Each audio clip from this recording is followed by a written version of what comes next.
नमस्कार, मैं मोनिका राणा। ये है हिमाचल 365 और आप देख रहे हैं हिलक्वेस्ट न्यूज चैनल। चलिए शुरू करते हैं आज के मुख्य समाचार। हिमाचल में कोरोना संक्रमित की मौत, 139 नए पॉजिटिव। हिमाचल प्रदेश में करीब 94 दिनों बाद कोरोना से मौतों का आंकड़ा 2 से कम हुआ है। ऊना में 82 वर्षीय बुजुर्ग महिला ने दम तोड़ा। उधर प्रदेश में कोरोना के 139 नए मामले आए हैं। मंडी जिले में 45, चंबा 23, ऊना 19, कांगड़ा 16, हमीरपुर 16, सोलन 7, सिरमौर 5, किन्नौर 5, कुल्लू 2 और लाहौल स्पीति में 1 नया मामला आया है। सोलन में 24 घंटे के अंदर सामान उठाओ बना चालान, सड़क पर दुकानदारी सजाने पर सिकंजा। नगर निगम सोलन के कर्मियों द्वारा शहर के माल रोड व अन्य बाजारों में दुकानदारों को दुकानों के बाहर सामान न रखने की हिदायत दी गई। दुकानदारों को अपने सामान को हटाने के लिए 24 घंटे की मोहलत दी गई है, जिससे दुकानदारों में हड़कंप मच गया है। यदि 24 घंटे बाद किसी भी दुकान के बाहर सामान रखा पाया गया तो उस दुकानदार पर कार्रवाई करते हुए उसका चालान काटा जाएगा। 2200 करोड़ रुपए से बुझेगी हिमाचल की प्यास, प्रदेश सरकार ने तय किया टारगेट। हिमाचल प्रदेश में इस साल जल जीवन मिशन के तहत केंद्र सरकार से 2200 करोड़ रुपए हासिल करने का टारगेट है। वार्षिक योजना का जो खाका केंद्र सरकार को दिया गया था उसे मंजूरी मिल गई है। प्रदेश सरकार के जल शक्ति विभाग ने 800 करोड़ रुपए इंसेंटिव के रूप में हासिल करने का लक्ष्य रखा है। 1400 करोड़ रुपए मिशन के तहत काम करने को मिलेंगे, तो वहीं 800 करोड़ रुपए के इंसेंटिव के साथ यह राशि 2200 करोड़ रुपए तक होगी। बनेंगे 9 डबल लेन पुल, सीमा तक आसानी से पहुंचेंगी सेना की रसद। सामरिक महत्व के मनाली लेह मार्ग पर सीमा सड़क संगठन बीआरओ 9 डबल लेन पुलों का निर्माण कर रहा है। 5 पुल इस साल के अंत तक देश को समर्पित किए जाएंगे, जबकि 4 पुलों को अगले साल तक तैयार किया जाएगा। देश की सुरक्षा को देखते हुए बीआरओ ने भारत, पाकिस्तान व चीन की सीमा तक सड़क व पुलों का निर्माण तेज कर दिया है।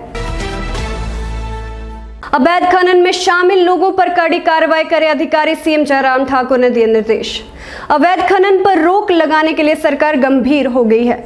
मुख्यमंत्री जयराम ठाकुर ने अधिकारियों को अवैध खनन करने वाले लोगों के खिलाफ कड़ी कार्रवाई करने के निर्देश दिए हैं। मंगलवार को राज्य में अवैध खनन संबंधी गतिविधियों से जुड़े मुद्दों पर बैठक की अध्यक्षता करते हुए सीएम जयराम ठाकुर ने कहा कि ऊना जिला की स्वां नदी और जिला कांगड़ा का मंड क्षेत्र अवैध खनन की दृष्टि से अधिक संवेदनशील है। सरकार सीमावर्ती क्षेत्रों में और अधिक खनन पड़ताल चौकी स्थापित करने पर विचार करेगी। धर्मशाला से फैसला टी20 अंतर्राष्ट्रीय क्रिकेट मैच। भारत में अंतर्राष्ट्रीय टी20 क्रिकेट वर्ल्ड कप न होने से धर्मशाला को बड़ा झटका लगा है।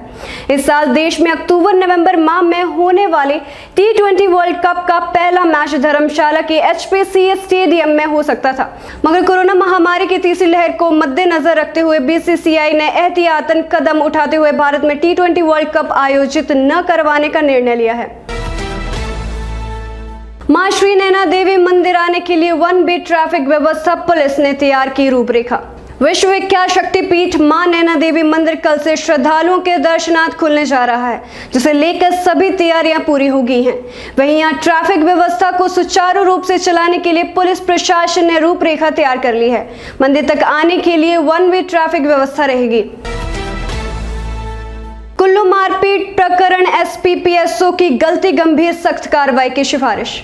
केंद्रीय मंत्री नितिन गडकरी के कुल्लू दौरे के पहले दिन 23 जून को SP Gaurav Singh, additional SP Brijesh सूद और पीएसओ बलवंत सिंह के बीच मारपीट प्रकरण की जांच रिपोर्ट डीजीपी संजय कुंडू ने मुख्यमंत्री जयराम ठाकुर को सौंप दी है।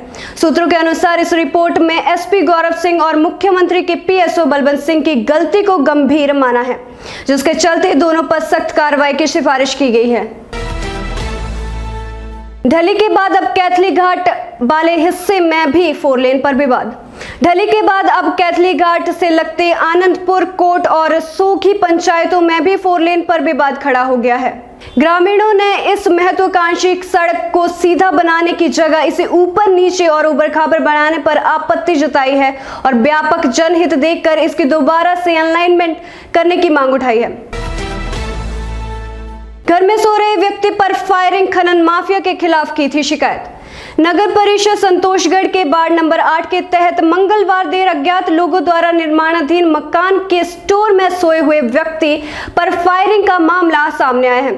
आरोपियों ने रात को कमरे के बाहर से 2 अलग अलग फायर किए। इस दौरान कमरे में सोए हुए व्यक्ति ने भी अपनी जान बचाने के लिए रिवॉल्वर से फायर किया। वारदात में कमरे में सोया व्यक्ति बाल बाल बच गया। वहीं मामले की सूचना मिलते ही पुलिस ने मौके पर पहुंचकर मामले की जांच शुरू कर दी है। रात को फायरिंग की वारदात से वार्ड में लोगों में दहशत का माहौल बना हुआ है। बताया जा रहा है कि उक्त व्यक्ति ने कुछ दिनों पहले खनन माफिया के खिलाफ आवाज उठाई थी। अंग्रेजी विषय में कोविड के कारण गैर हाजिर विद्यार्थियों को देना होगा प्रमाण। हिमाचल प्रदेश स्कूल शिक्षा बोर्ड की ओर से 12वीं कक्षा की ली गई अंग्रेजी विषय की बोर्ड परीक्षा में कोविड पॉजिटिव होने के कारण गैर हाजिर रहने वाले विद्यार्थी को इसका प्रमाण देना होगा। बिना किसी प्रमाण के रिजल्ट एवेल्यूएशन नीति के तहत विद्यार्थियों को इस विषय के अंक नहीं मिलेंगे। नालागढ़ में स्थापित होगी प्रदेश की पहली गोला बारूद बनाने वाली फैक्ट्री, 10,000 को मिलेगा रोजगार। सोलन जिले के नालागढ़ में हिमाचल प्रदेश की पहली गोला बारूद बनाने वाली फैक्ट्री स्थापित होगी। इसके लिए मंगलवार को प्रदेश सरकार ने एक निजी company messrs SMPP private India limited के साथ 5,000 करोड़ रुपए का AMU साइन किया है। इस फैक्ट्री में 10,000 लोगों को प्रत्यक्ष और अप्रत्यक्ष रूप से रोजगार मिलेगा।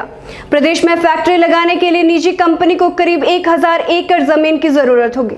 मुख्यमंत्री जयराम ठाकुर की उपस्थिति में शिमला सचिवालय में प्रदेश सरकार और निजी कंपनी के बीच प्रदेश में टैंक और तोपों के लिए असली तैयार करने की इकाई स्थापित करने के लिए AMU हस्ताक्षर किया गया। जम्मू कश्मीर के कुलगांव जिले में आतंकियों और सुरक्षा बल के बीच मुठभेड़, 2 आतंकी ढेर। जम्मू कश्मीर के कुलगांव जिले के चिम्मर इलाके में आतंकियों और सुरक्षा बलों के बीच मुठभेड़ जारी है। इस मुठभेड़ में सुरक्षा बलों द्वारा 2 आतंकियों को मार दिया गया है। इसके साथ ही पूरे इलाके की घेराबंदी कर दी गई है और तलाशी अभियान को तेज कर दिया गया है। बता दें कि सुरक्षा बलों को इलाके में आतंकियों की मौजूदगी की सूचना मिली थी, जिसके बाद घेराबंदी कर तलाशी अभियान शुरू किया गया था। इस दौरान आतंकियों ने फायरिंग शुरू कर दी, जिसमें 1 जवान घायल भी हुआ है, जिसके बाद मुठभेड़ शुरू होगी। सेना को इस बात की भी आशंका है कि इलाके में और आतंकी हो सकते हैं, इसलिए पूरी सावधानी के साथ इस ऑपरेशन को अंजाम दिया जा रहा है। भारत को मिली चौथी वैक्सीन मॉडर्ना को इमरजेंसी अप्रूवल, सिप्ला को आयात की मंजूरी। कोरोना वायरस के खिलाफ लड़ाई में भारत को एक और बड़ा हथियार मिल गया है। Drug controller general of India DCGI ने अमेरिकी कंपनी मॉडर्ना की कोरोना वैक्सीन के भारत में इमरजेंसी इस्तेमाल की मंजूरी दे दी है। सिप्ला कंपनी को इस वैक्सीन के आयात की इजाजत दे दी गई है। हालांकि सिप्ला को देश में 100 लोगों पर ब्रिज ट्रायल की शर्त को पूरा करना ही होगा। मॉडर्ना पहली ऐसी इंटरनेशनल वैक्सीन है जो पूरी तरह तैयार होकर विदेश से आएगी और इसकी डोज लोगों को दी जाएगी। देश को मिलने वाली ये चौथी वैक्सीन है। फिलहाल के लिए बस इतना ही। मैं मोनिका राणा आपसे विदा लेती हूँ। देखते रहिए हिलक्वेस्ट न्यूज़। धन्यवाद। हेलो हिमाचल 365 टीवी, सूचना, समाचार, मनोरंजन, एजुकेशन और भी बहुत कुछ लेकर आ रहा है। This is Himachal 365 TV and you're watching Hillquest News. I'm Garima. मैं मोनिका राणा। मेरा नाम है आशीष। ये है हिमाचल 365 टीवी और आप देख रहे हैं हिलक्वेस्ट टीवी न्यूज। हम जल्द आ रहे हैं पूरे हिमाचल की ताजा तरीन खबरों के साथ। हर तरह के समाचारों के लिए देखिए हिमाचल 365 टीवी और जुड़े रहिए हिलक्वेस्ट न्यूज के साथ।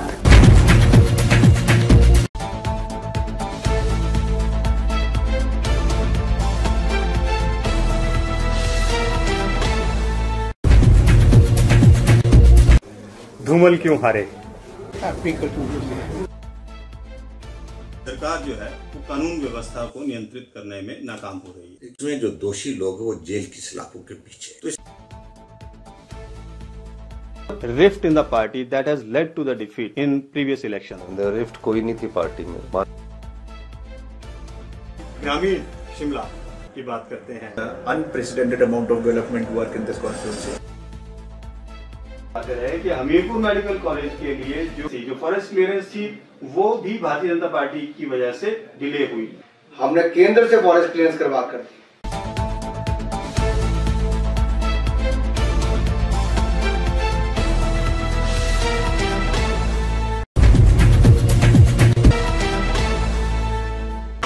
हेलो हिमाचल, हिमाचल 365 टीवी सूचना, समाचार, मनोरंजन, एजुकेशन और भी बहुत कुछ लेकर आ रहा है।